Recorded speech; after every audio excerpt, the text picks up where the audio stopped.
The day Goggins saw the SEAL program on TV, he started calling recruiters up. For 2 weeks they laughed at me, he added. I heard so many no's. Eventually, one recruiter told him to come into the office. Goggins showed up and learned that just to apply to be a SEAL, he had to meet the basic physical fitness requirements. At 6'1", he couldn't weigh more than 191 pounds. That meant shedding 106 pounds in 3 months.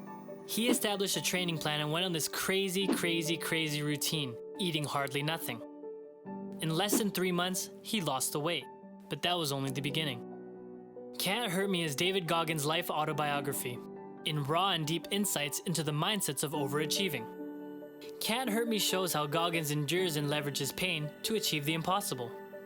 And this guy, if you just YouTube him, hearing him talk is like pre-workout. He can get you so fired up. So today, I'm going to give you my best takeaways from his book. A little side note here, I wouldn't recommend most people to follow Goggins' footsteps if you really can't dig that deep. There are some harsh things that could leave you mentally unhealthy. But I believe everybody has the capability of being brave enough and pushing themselves to this limit. This is a must-read to leverage our dark side. Let's get started. Unshackle your mind. Goggins says, "You're in danger of living a life that is so soft and comfortable that you will never realize your true potential. Can't Hurt Me is his solution to push you past your boundaries and help you meet your full potential." Mission 1. Write down all your difficulties.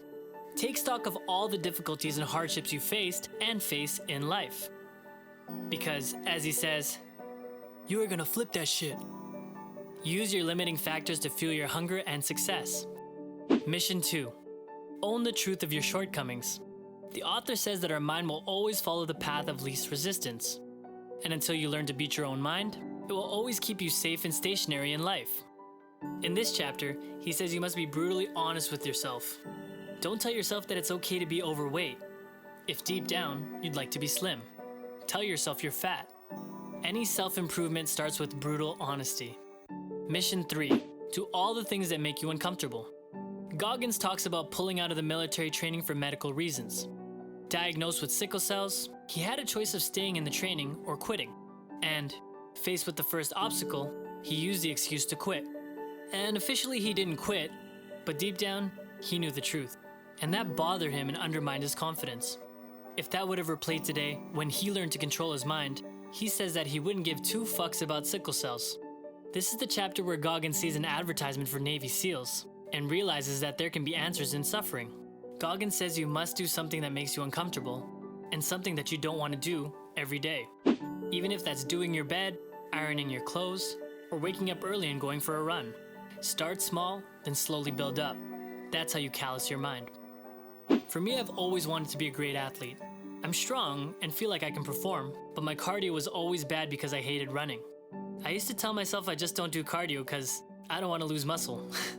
But now, after underperforming on my potential in so many games, I would start a game great, then always come up short at the end. I always gassed out. I started running every day. I'm still a beginner and I still hate it. But I'm owning up to what I know I need to improve. I also adapted the cold shower, which I hate more than anything. But hey, let's get uncomfortable. The thing that we need to do the most is usually the one thing we're lazy to do, but we know could change our lives. So write down your shortcomings in the comments below, and tell me what you were gonna start doing to make you uncomfortable. And don't be embarrassed or discouraged, because now we're going to talk about how to conquer these right now. Mission 4. Choose any competitive situation. Pick your opponent and beat them with excellence. Here he talks about Bud and SEAL training. He says that everything is a mind game. SEAL training is a mind game and people don't realize the gaming part in it until it's too late and they quit. What's the mind game? The mind game is that all pain eventually ends. And when you can understand that, it then only becomes a matter of enduring it long enough. Beating them with excellence, delivering what they thought was impossible, and showing yourself at your best while they are at their worst is what Goggins refers to as taking their soul. From my life, I play volleyball. What I found in my life is, I was comfy just being one of the best in my division, which isn't really saying much. When I started to think about it, was I giving it my all? So I started to get more competitive. This fuel inside me actually started when Kobe Bryant passed away. I idolized Kobe and watched every game. I was always so drawn to the work ethic he had, in his journey of him wanting to be the greatest of all time. even wanting to be better than Jordan. And I thought to myself, how high was this goal? He literally went after number 1. So after that shift, I always had competitive drive, but it hit me really hard. I became more and more competitive, thinking, Kobe really did give it his all. Every injury he had, he could have gave up too. Now, I had a partial tear in my Achilles, I had a fractured talus, and a 3rd-degree sprain 3 years ago, and it all happened at the same time. Since then, I kind of gave up. I accepted that I might be washed up for good. But after Kobe passed, I realized that if you wake up in the morning, there's still time. And I was almost okay with the fact that I've been getting older and giving myself excuses not to be as athletic. Like, I don't have much time to go 2-a-days in the gym anymore. I work full time. I have more bills and responsibilities. I got a house I gotta take care of. I have injuries left and right that have never properly been rehabbed. And those are all very true statements, but they are also excuses. I still want to be the best version of myself. So after I was too good to play with my group of friends, I started to reach out and join more random competitive leagues. I would go to clinics, and I'm still currently in this phase of my life. But after that becomes too easy for me and I feel like I've outgrown and surpassed everyone there, I will move on to more and more competitive divisions until my body is absolutely done. I don't want to leave anything on the table anymore with regret that says, I could have done better. Mission 5, visualize and include challenges. Why you're doing it, what's the fuel? Goggins says that SEAL training is about showing that you can handle much more than you think you can. And with that comes a change in mentality.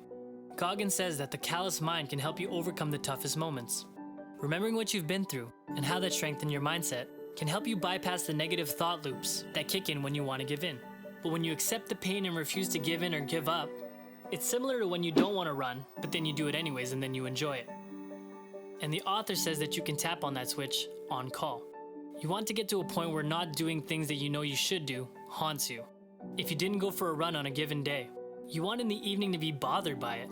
If you skip what you were supposed to be doing and it doesn't bother you, you're not there yet. Mission 6, build your cookie jar of accomplishments and use it for motivation. In this chapter, Goggins talks about the pain as his reward for finishing the race. The pain was a reminder that he had done it, and he was proving to himself how strong and callous he was becoming. He introduces his concept of a cookie jar, which is the place where you put all your victories and all the times when you showed resilience in your mental callous. When you need motivation, you can open up the cookie jar and remind yourself of all the great things you have accomplished. The cookie jar is not to make yourself feel good, it's to remind yourself what a badass you are so that you can use that energy when you need it. Mission 7, remove the governor from your brain with constant incremental growth. Goggins introduces here the 40% rule.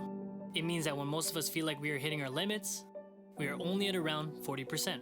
But unless we learn to stay in the pain and push beyond our discomfort, we will always fall very short of our true potential. Mission 8, schedule your life to make the most out of your life. Most people have this huge overblown images of special operations such as Navy SEALs. Goggins says that SEALs are more normal than most people would guess. They were living rather mainstream.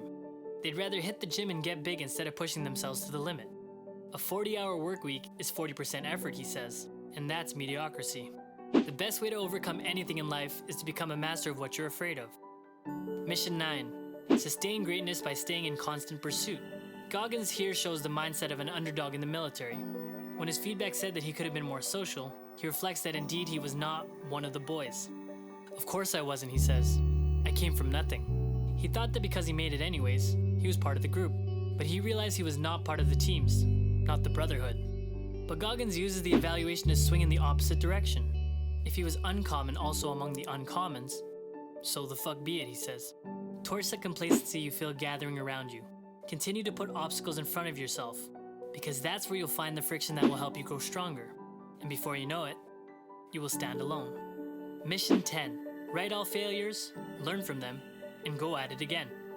In the last chapter, he talks about the naysayers and jealousy from friends and family. I heard this quote that sticks so well with this. People want to see you do good, but never better than them. Now, it can be a cold world sometimes, but I found this to be true. It's like when I was partying with my friends, doing drugs, complaining, drinking. I had all the friends in the world. But when I started to buckle down and improve my life, I spent more time reading. It's almost like my friends weren't cool with that. Like they wanted me to just stay in this type of life forever. Something had to give though, right? Sacrifices had to be made, and as tough as that sounds, sometimes you have to understand not everyone can continue on this journey with you. Your successes are dangerous to them. Only if they are good, they will use it as motivation to move forward. Goggins says that he wants to exceed even God's expectation of what he thought Goggins was capable of. He believes in a God who knows everything and holds everyone accountable. His biggest fear was not living up to his full potential when he meets his creator. So no matter what happens, keep pushing forward. I hope this helped. If you got value from this video, like it. And if you want more videos like this, subscribe and hit that notification bell. If you did feel like supporting this channel in a huge way, there is a link down below to buy me a coffee, which I would love because that's the fuel I use for these late night videos, working on content for you. That's all for today. Thanks for watching, and let's continue to move in silence.